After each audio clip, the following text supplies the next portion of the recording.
To me, in professional wrestling, opinions can change with over time. And it's definitely true for me that my opinion has changed so much about Seth Rollins since he's first debuted in the WWE. Now, I'm going to be honest here, people. When I first heard of Tyler Black, aka Seth Rollins, I wasn't a big fan of this guy. I didn't really see the big star potential that a lot of the internet was hyping up about this guy. You know, I said, oh, well, this guy is a good piece in the puzzle, but I don't see this guy ever becoming a star of the company. And yet this year, Seth Rollins has changed my opinion on him. And it didn't start when he turned heel. It actually started way earlier than that, probably during the Wyatt family feud, when I started seeing Seth do all these high-flying moves and the way he was connecting with the audience, something that I didn't see from Seth Rollins in the past, that how Seth was just able to get a nice hot tag and the fans would just erupt seeing him explode in the ring. It was just kind of like something sparked in me and saying, well, you know what? Seth Rollins, he's really getting it now. He's understanding what moves to hit. He understands what he needs to do for his situations, his spots. He's really standing out to me. And, you know, one of my biggest fears of when Seth Rollins turned heel earlier this year was that, well, there goes some of the excitement that Seth Rollins brings in some of his matches. You know, Seth Rollins, when you look at his moveset, it's a complete babyface moveset. That is someone that like a Jeff Hardy would do. And we all saw how Jeff Hardy tried to turn heel in TNA. It didn't work out well because he was still wrestling like a babyface. So I was kind of worried. Would Seth Rollins revert to some of his ROH days as a heel? Some of his FCW days as a heel, where he kind of, you know, wrestled really, really boring. He wasn't as exciting. Yeah, he would do a high-flying move here or there, but he wasn't really that exciting. And yet, Seth Rollins was able to turn heel and make his moveset still as exciting when he was that hot babyface. You know, when I hear people talk about breakout superstar of 2014, I understand people saying Dean Ambrose just because he got hot with the crowd and he's probably going to be the guy a lot of people see being a future main eventer. I get it, Roman Reigns, just because of his size and the way WWE's forcing him down our throats. I can see that. I can get Bray Wyatt just because of the programs and the level of superstars he's worked with. I can see that. But to me, when I looked at Dean Ambrose, I always saw a guy that could break the glass ceiling and become a WWE champion soon. When I look at Roman Reigns, it doesn't take much of a rocket science to know this guy's going to be forced down our throats and he's going to be either a huge star or a huge flop for the WWE.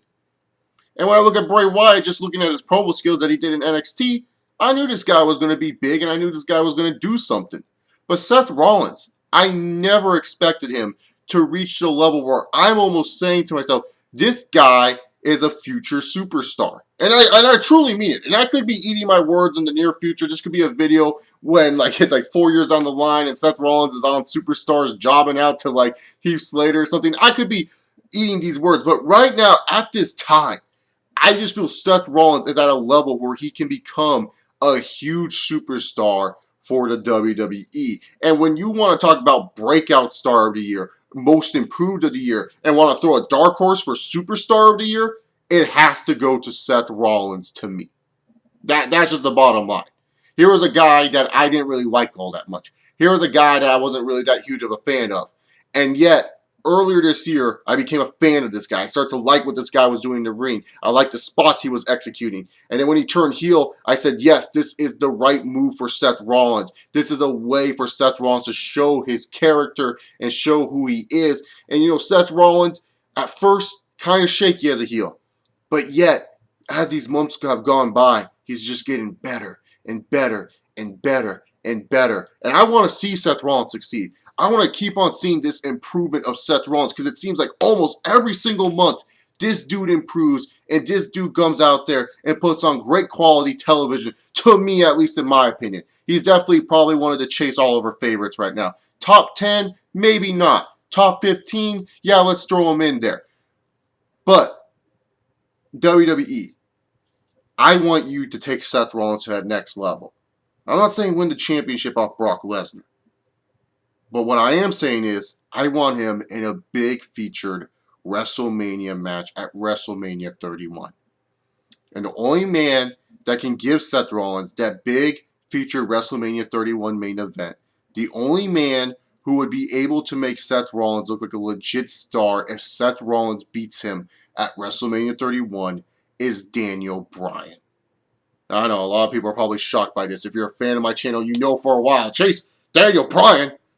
You know you're not a Daniel Bryan fan. Yeah, I know I'm not a Daniel Bryan fan, but Daniel Bryan is like the perfect guy to be feuding with Seth Rollins at WrestleMania 31. If you go back and you watch my Q&As, people ask me, Chase, what are your predicted matches for WrestleMania 31? Back then I was saying Dean Ambrose and Triple H, Roman Reigns and John Cena, and Seth Rollins and Daniel Bryan. And I say that match because I feel that's the perfect match for Seth Rollins to have at WrestleMania. Seth Rollins facing Randy Orton at WrestleMania won't do shit. I'm just being honest here. I love my boy Randy Orton, but really, to be honest, I don't want to see Seth Rollins lose at WrestleMania. If he's facing a Breakfast Club member, you guarantee he's going to lose. He faces Orton, Sheamus, or Cena. Yeah, Seth Rollins ain't winning that match at WrestleMania. I want Seth Rollins to face someone that went through all these obstacles at the previous year's WrestleMania, who headlined last year's WrestleMania and walked out of last year's WrestleMania as the champion. I want Seth Rollins to beat that guy in the middle of the ring. Because if Seth Rollins beats Daniel Bryan, to me at least, it shows the WWE kind of cares about the guy. It shows that the WWE really believes that this guy could be a future superstar for the company. That's just me. And not only that, I think Seth Rollins and Daniel Bryan, they have a tremendous story that could be told there. You can always go back to the ROH days. Daniel Bryan saying, why'd you sold out to the authority in the first place? What happened to the code of honor? What happened to respect? You could play that type of storyline.